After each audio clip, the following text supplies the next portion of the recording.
안녕하세요, 여러분. 성경을 읽다 보면 한 번쯤 네피림, 이건 뭐지? 하고 멈칫하게 되는 단어가 있습니다. 특히 창세기 6장에서 갑자기 등장하는 이 존재, 거인, 타락한 천사, 외계인까지 여러 추측이 존재하지만 정확히는 어떤 존재일까요? 오늘은 네피림이라는 수수께끼의 존재에 대해 성경 본문을 중심으로 쉽게 풀어드릴게요. 네피림이 처음 등장하는 장면 창세기 6장 1절에서 4절이지요. 사람이 땅 위에 번성하기 시작할 때에 그들에게서 딸들이 나니 하나님의 아들들이 사람의 딸들의 아름다움을 보고 자기들의 좋아하는 모든 자로 아내를 삼는지라. 여호와께서 가라사대 나의 신이 영원히 사람과 함께하지 아니하리니 이는 그들이 육체가 됨이라. 그러나 그들의 날은 120년이 되리라 하시니라. 당시에 땅에 네피림이 있었고 그 후에도 하나님의 아들들이 사람의 딸들을 취하여 자식을 낳았으니 그들이 용사라 고대에 유명한 사람이었더라. 네피림은 천사와 인간의 결합인가? 우선은 네피림의 원어를 정확하게 이해해야 합니다. 네피림이라는 단어가 한글 개역 성경에는 창세기 6장 4절과 민수기 13장 33절에 2번 나옵니다. 그런데 특이한 사실은 히브리 원어 성경을 찾아보면 네피림이라는 단어가 3번 나오는데 그 3번의 경우 모두 어떤 한 족속을 가리키는 고유명사로 사용되지 않는다는 것입니다. 첫째, 창세기 6장 4절의 네피림. 창세기 6장 4절에는 당시에 땅에 네피림이 있었고 가 나오는데 이 네피림이라는 단어의 뜻은 네필이라는 단어에서 파생된 것으로 원래 의미는 벌목꾼, 즉 약한 자를 못살게 구는 사람 또는 폭군, 거인, 장부의 뜻으로 쓰입니다. 네피림이라는 단어 자체가 어떤 특별한 족속을 가리키는 고유명사가 아니라는 것입니다. 그렇다면 이 네피림은 당시에 신체가 크고 생각이 약해 폭군이나 남을 못살게 구는 사람들의 대명사로 쓰였다고 볼 수 있습니다. 노아 당시에 세상이 악해지며 힘센 자가 득세하여 폭군으로서 세상을 지배하던 때에 창조주를 섬기던 하나님의 아들들이 사람의 딸들을 취하여 자식을 낳았고 이러한 모든 것이 홍수 심판의 원인이 되었던 것입니다. 그리고 이들을 포함한 모든 사람이 노아 홍수에 죽게 되었습니다. 두 번째, 민수기 13장 33절의 네피림. 먼저 앞에서 네피림이라는 단어가 히브리 원어 성경에는 3번 쓰였다고 했는데 민수기 13장 33절에서만 2번 나타납니다.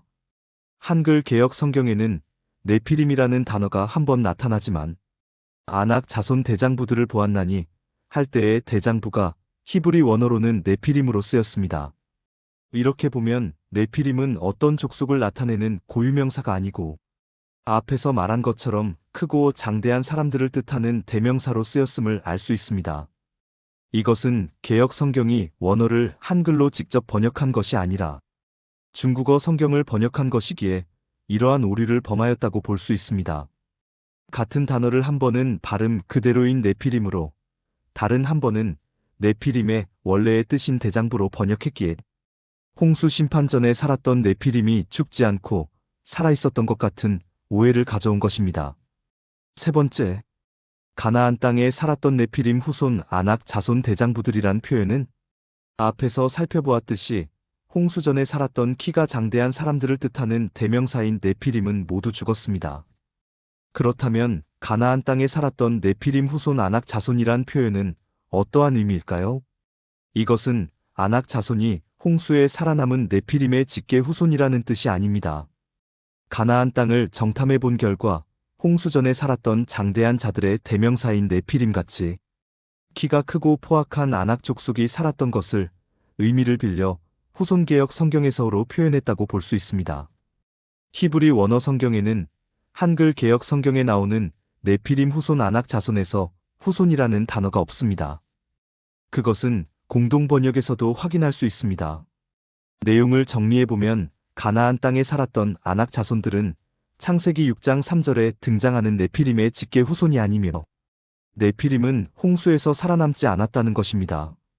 신구약 성경 어디에도 노아의 89 이외에 누구도 홍수 심판을 피해 살아남은 자는 없기 때문입니다.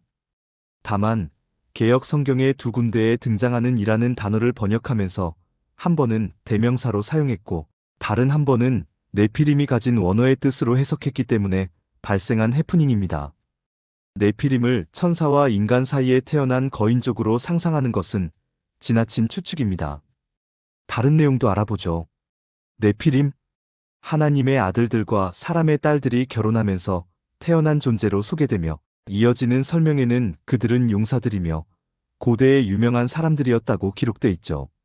하지만 정작 그들의 정체나 역할에 대한 구체적인 설명은 거의 없습니다. 그래서 더 많은 궁금증을 불러일으켜요. 네피림은 누구인가요? 세 가지 대표에서 첫째, 타락한 천사의 자손설입니다. 하나님의 아들들을 하늘의 존재 천사로 해석하는 관점.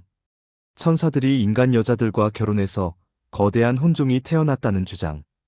유대 전통 문헌 에녹서에서도 이 해석이 등장. 문제점으로는 신학적으로 천사와 인간의 결혼 가능성이 불분명함. 두 번째, 경건한 셋의 후손과 불경건한 가인의 후손설입니다. 하나님의 아들들은 아담의 경건한 셋 계열, 사람의 딸들은 가인의 불경한 자손. 두 계열의 결혼이 도덕적 타락으로 이어졌다는 해석이지요. 장점으로 생각할 수 있는 것은 지나친 신비주의를 피함. 단점으로는 네피림이 거인으로 묘사되는 부분 설명이 약함을 알 수가 있어요. 세 번째, 고대의 실존 거인족 설입니다. 네피림이라는 단어 자체가 떨어뜨리다, 무너뜨리다는 히브리어 네팔에서 유래합니다.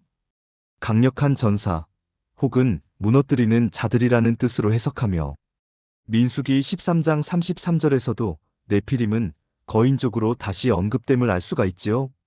우리는 스스로 보기에도 메뚜기 같았고 그들이 보기에도 그랬을 것입니다. 네피림 외계인설, 음모론도 존재. 일부 대중문화에서는 네피림을 외계 생명체, 하이브리드 종족으로 해석하기도 해요. 이는 성경보다 에녹서와 같은 외경, 그리고 고대 문명 유물 등에서 힌트를 찾으려는 시도에서 비롯된 것이죠. 물론 이는 신학적 해석과는 거리가 있는 상상력 기반입니다.